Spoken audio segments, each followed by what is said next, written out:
Hello, and welcome to Lyla's Lullabies, where we spend time exploring with Lyla, a traveler who wanders the world at her own pace, while sharing her most enriching and restorative moments with you. In tonight's story, we'll follow Lyla as she visits the enchanting Greek island of Santorini. There's nowhere you need to be, nothing you need to remember. Just settle in, get comfortable, and let yourself go. We're so glad you're here. Whenever you're ready, let's begin.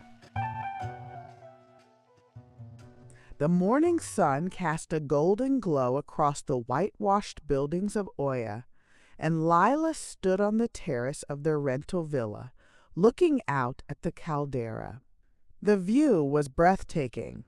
The volcanic crater filled with impossibly blue water, the cliffs dropping away dramatically, the neighboring islands visible in the distance across the Aegean Sea. It was the kind of view that photographs never quite captured, that you had to experience directly to understand. Behind her, she could hear her friends stirring, voices and laughter drifting through the open doors of the villa. The friendship between the five of them, Lyla, Marina, Beth, Claire, and Josie, went back to college days and shared apartments and late-night conversations that had solved the world's problems. Life had scattered them across different cities, different careers, different paths, but the bond had remained, and these days, the glue were these meetups when they each took turns choosing an amazing global location. When Claire had suggested Greece for their next adventure, everyone had immediately agreed. A week on Santorini in May, before the peak summer crowds arrived, had seemed perfect. "Is that coffee I smell?" Marina emerged onto the terrace, her hair still damp from the shower, wearing a flowing white linen dress that seemed made for the Greek islands. "There's a pot inside," Lyla said. "I made it about 20 minutes ago." "You're the best," Marina said, heading back in. "Everyone else still getting ready?" "I think so." Beth was blow-drying her hair, Claire was on the phone with her dude, and Josie was taking photos of the bathroom. You know how she is. Marina laughed, returning with 2 cups of coffee. She handed one to Lyla and settled into one of the terrace chairs.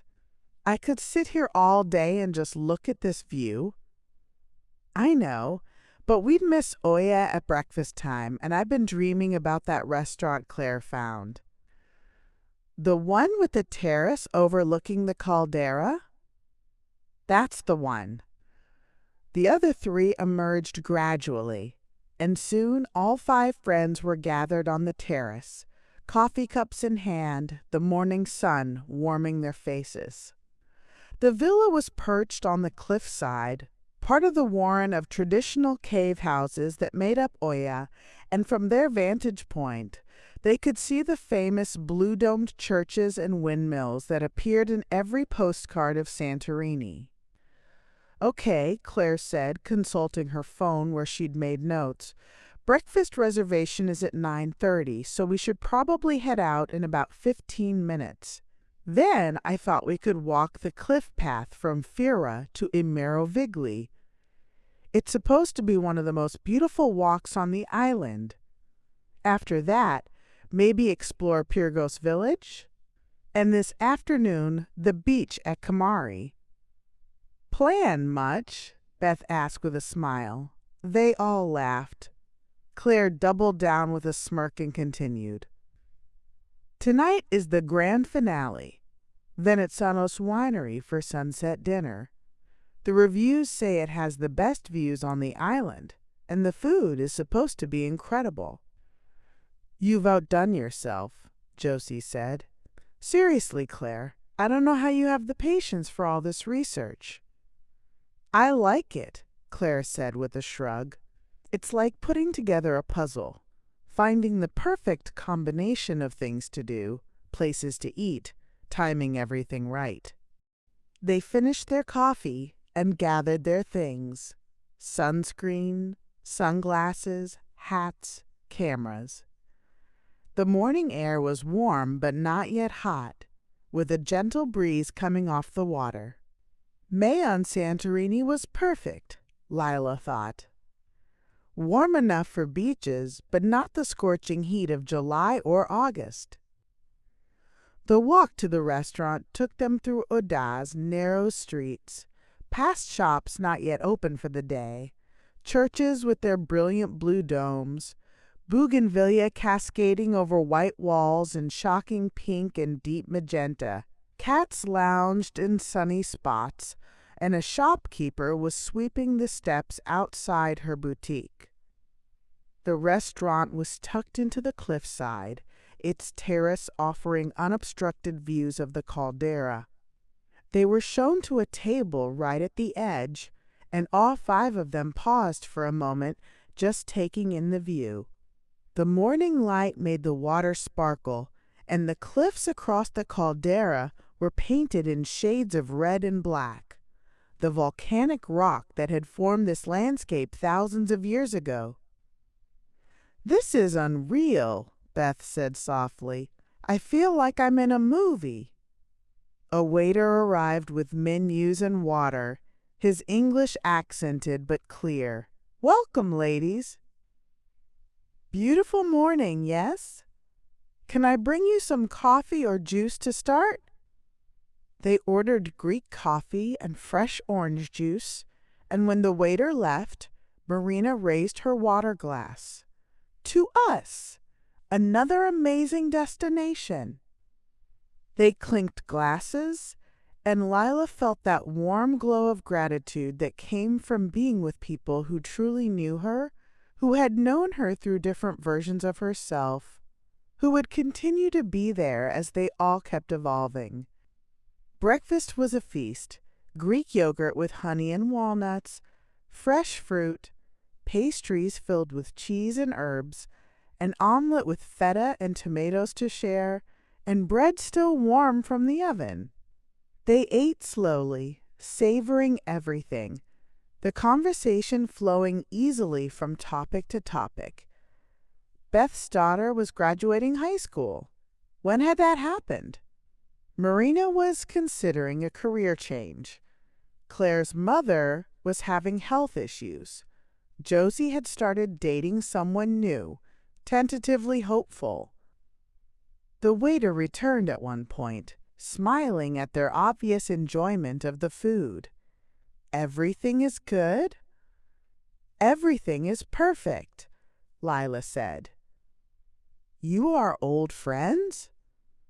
"Yep, we keep coming back for more," they all chuckled.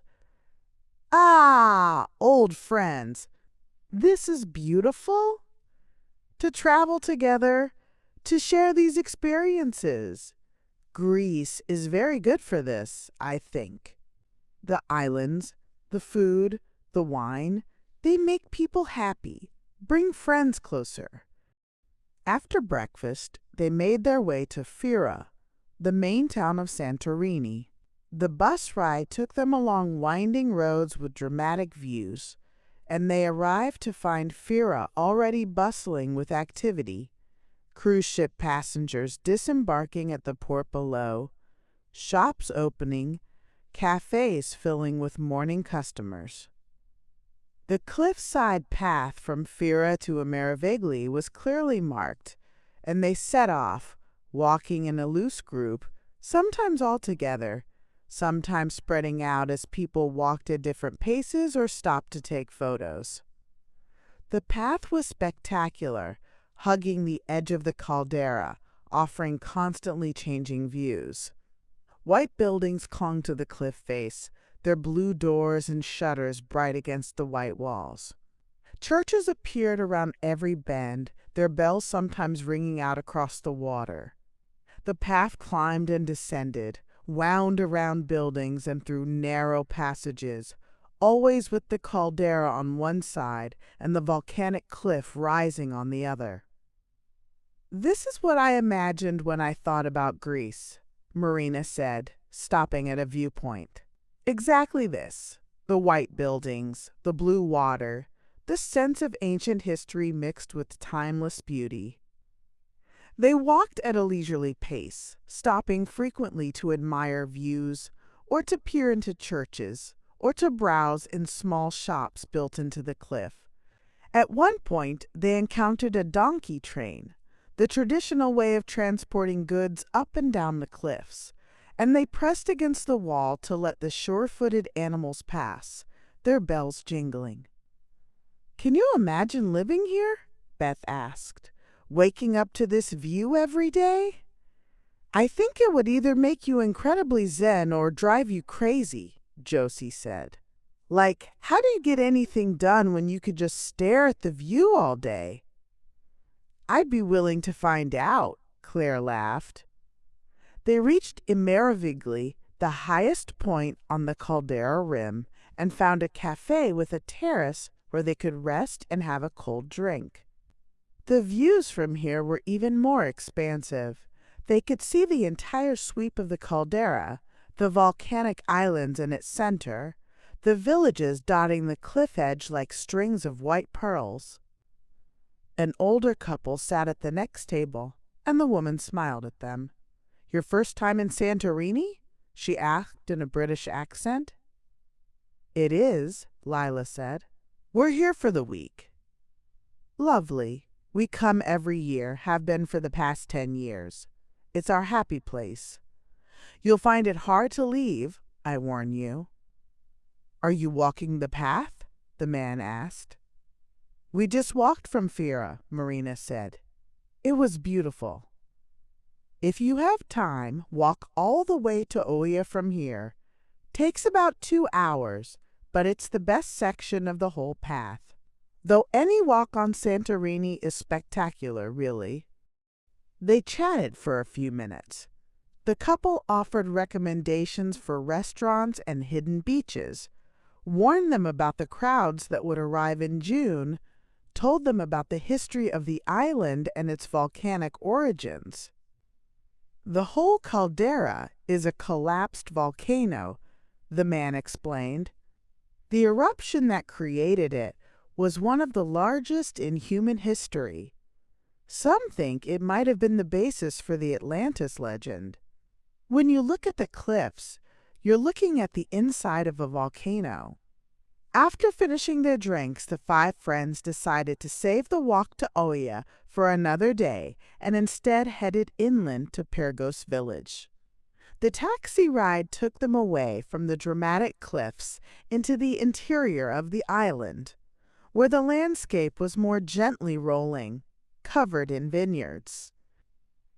Pyrgos sat on a hill, its traditional character preserved. Unlike the towns on the caldera rim, which catered heavily to tourists, Pyrgos felt more authentically Greek. Narrow streets winding up the hillside, local shops and tavernas, residents going about their daily business. They wandered through the village streets, climbing toward the castelli, the ruins of a Venetian castle at the highest point. The climb was steep, and they took it slowly, pausing in the shade when they found it, pointing out details they noticed: a hand-painted sign, a church bell, a cat sleeping in a doorway. From the top, the view was different from the caldera views, but equally impressive. They could see across the entire island, the patchwork of vineyards, the distant beaches, the scatter of villages, and on the horizon, the blue expanse of the Aegean. "This is where the locals come," Claire said, "to get away from the tourist crowds. You can feel the difference. It's quieter, more peaceful." They descended and found a small taverna for lunch, a simple place with a few tables in a courtyard, a grandmother cooking in the kitchen, her grandson serving. The menu was handwritten on a chalkboard, and they ordered moussaka, Greek salad with thick slabs of feta, grilled octopus, and a carafe of the local white wine. The food was homestyle and delicious, clearly made with care and traditional recipes. The grandmother emerged from the kitchen at one point to ask if everything was good, and when they praised the moussaka enthusiastically, she beamed with pride. After lunch, they caught a taxi to Kamari Beach on the eastern coast of the island. The beach was dramatically different from the whitewashed cliffs of the caldera side. Here, the sand was black volcanic pebbles, and the beach was wider, more accessible, with restaurants and loungers right on the shore.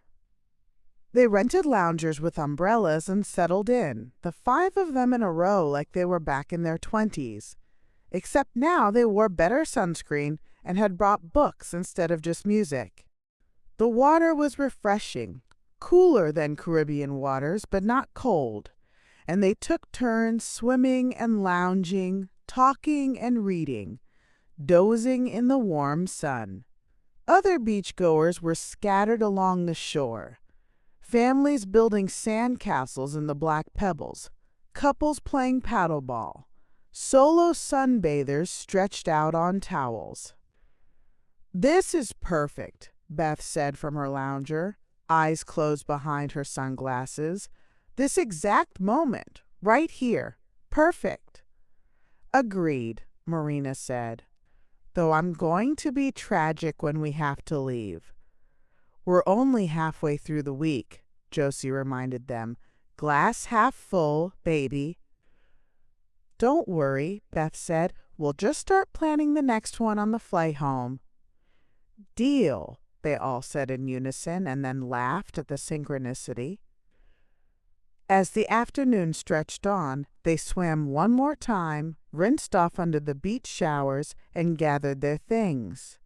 A taxi took them back across the island toward Venetsanos Winery, which perched on the cliffs near Oia, built into the volcanic rock with terraces overlooking the caldera.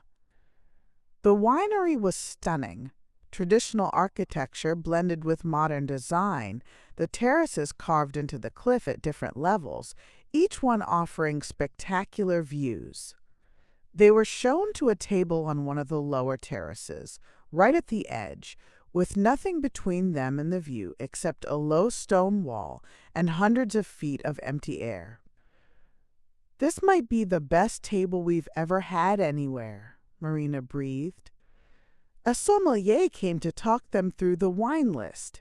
Santorini produced distinctive wines from grapes grown in volcanic soil, and he recommended a tasting flight that would let them try several varieties. He also suggested food pairings: local cheeses, seafood, traditional Greek dishes with modern presentations. They ordered generously. This was their celebration dinner, after all, and when the wine and food began arriving, they settled in to savor it all. The Acertico wine was crisp and mineral, tasting of the volcanic soil and the sea air. The fava bean puree was silky and delicate. The tomato fritters were crispy and herbed. Every dish was a revelation. As they ate and talked and laughed, the sun began its descent toward the horizon. The light changed gradually, becoming warmer, more golden. Other diners were arriving now, drawn by the sunset, and the winery filled with a pleasant buzz of conversation and clinking glasses. "I want to say something," Claire said, raising her wine glass. The others quieted, looking at her. "I know we do toasts at every meal practically, but I mean this one. You 4, you're the constants in my life. Everything else changes. Jobs, relationships, where we live, who we are. But you 4 are always there." Claire trailed off, getting a little misty-eyed. "Aw, drink your wine, you fabulous woman," Beth added with a smile. "We love you too." "I love all y'all," Marina said with a huge smile before she burst out laughing. They all followed. "Wow, your accent is almost there," Lyla said. They clinked glasses, and for a moment there was just the sound of the wine glasses ringing together, pure and clear, and then they drank, and the moment passed into the flow of the evening. The sun was lower now, touching the horizon, and the sky was beginning its evening performance. Shades of orange and pink appeared, reflecting off the water of the caldera. The volcanic cliffs took on a rosy glow. Cruise ships in the distance were silhouettes against the light. The winery had gone quiet, everyone watching. Even the waiters paused in their work, standing at the edges of the terraces, watching the sunset they'd seen hundreds of times but still found worthy of attention. The colors intensified, the orange deepening to amber, the pink spreading across the sky, purple appearing at the edges. The caldera became a mirror, reflecting all of it back, doubling the beauty. "This is why people come to Santorini," a waiter said softly, passing their table. "For this. Every evening this gift." Lyla felt Marina's hand slip into hers, felt Beth's hand on her shoulder, felt the presence of her friends surrounding her. They were all watching the sunset, but they were also together in it, sharing it, making it more meaningful by witnessing it as a group. The sun slipped below the horizon, and a spontaneous round of applause broke out across the winery's terraces. People clapped and cheered, celebrating the day's ending, thanking the sun for its show. It was a little silly, a little touristy, but also somehow perfect. This collective appreciation of beauty, this shared gratitude. The sky continued to glow even after the sun disappeared, the colors shifting and softening. Stars began to appear, faint at first, then more numerous as the sky darkened. Lights came on across the caldera, in Oia, in Fira, in the villages strung along the cliffs, creating a new kind of beauty, a human constellation mirroring the stars above. Their food continued to arrive, timed perfectly between courses, each dish a small work of art. They ate slowly, savoring everything, the conversation flowing easily. They told stories they'd told before, but that bore retelling: college memories, early career disasters, romantic misadventures, family dramas. They updated each other on the mundane details of their lives, doctor's appointments and car repairs, and difficult coworkers and elderly parents. It was all just life, the stuff that made up days and weeks and years, but sharing it made it more bearable, more meaningful. That was the gift of friendship, Lyla thought. Not the big moments, though those mattered too, but the small moments, the everyday struggles and joys, witnessed and validated by people who cared. The evening deepened, the sky now fully dark, the stars brilliant without city lights to compete with. The temperature had dropped slightly, becoming perfectly comfortable, that ideal Mediterranean evening temperature that made you want to stay outside forever. They ordered dessert, baklava and Greek yogurt with thyme honey and a plate of local fruits and coffees. The meal was winding down, but none of them wanted it to end. This moment, this place, this group, it was too perfect to let go of easily. "Do you remember when we used to talk about doing this?" Beth said. "Back in college, when we'd stay up late planning imaginary trips we'd take together when we had money and time?" "We'd plan everything in such detail," Josie said, laughing. "Where we'd go, what we'd do, what we'd eat." "Yeah, look at us now. Girl bosses for sure." Claire chuckled. They sat for a while longer, just being together, watching the lights of Oya climb the hillside, listening to the quiet conversations around them, feeling the breeze come up from the water below. Eventually they settled the bill and made their way back through the winery to where their taxi was waiting. The driver was patient, used to people lingering at sunset, and he smiled when they finally appeared. The drive back to their villa in Oya was quiet, all of them tired in the best way, pleasantly full of food and wine and beauty and friendship. The streets of Oya were busy with evening crowds, people strolling after dinner, shops still open, the famous sunset views having drawn everyone out. Back at the villa, they gathered on the terrace one more time, not quite ready to retreat to their separate rooms.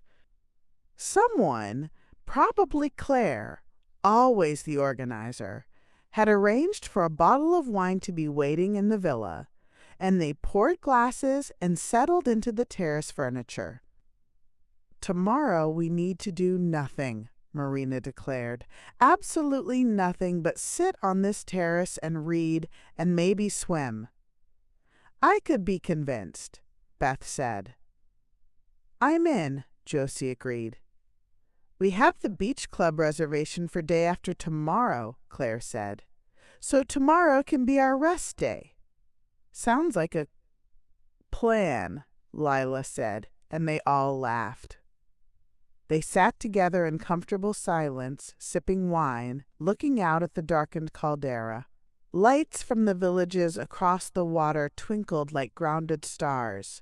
The sound of voices and music drifted up from the streets below, the island's nightlife just beginning. Lyla thought about the day, the breakfast with the caldera view, the cliff walk from Fira, the authentic lunch in Pyrgos, the black sand beach, the sunset at the winery. But mostly she thought about her friends, about how lucky she was to have them, to have this tradition they were building together. The night was fully arrived now, the stars brilliant overhead, the Milky Way visible as a faint band across the sky. The air was cool, but not cold, perfumed with the scent of flowers and the ever-present hint of the sea. They talked quietly for another hour, the conversation meandering, occasionally falling into comfortable silence. The wine was finished, the day's energy finally waning.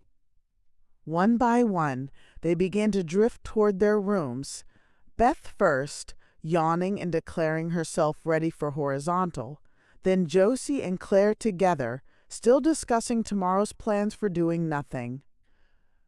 Marina and Lyla were the last on the terrace, sitting in companionable quiet for a while.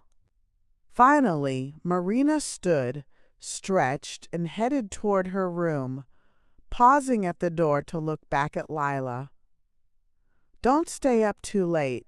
Rest day tomorrow requires actual rest." "Don't make me take your phone away," she said, winking. "I won't," Lyla promised with a smile. "Love y'all." Marina giggled her way to her room. Lyla stayed a few more minutes, alone now with the night and the stars and the darkened caldera. The day settled into her, all its beauty and connection and joy becoming a memory she'd carry forward. Tomorrow would bring more exploration, more laughter, more shared experiences. But for now, she had this moment, this peaceful ending to a perfect day. The lights of Oya glowed around her, and from somewhere in the village she could hear music. Someone playing a guitar, voices singing in Greek. The sound drifted on the breeze, mixing with the night sounds of the island, crickets, and the distant murmur of the sea. Lyla sat in the gentle darkness, feeling grateful for her friends, for this place, for the chance to experience such beauty in such good company. The stars wheeled slowly overhead, ancient and constant, and the island breathed its peaceful breath around her, holding her in its volcanic embrace, offering her its gifts of beauty and friendship and perfect, quiet joy.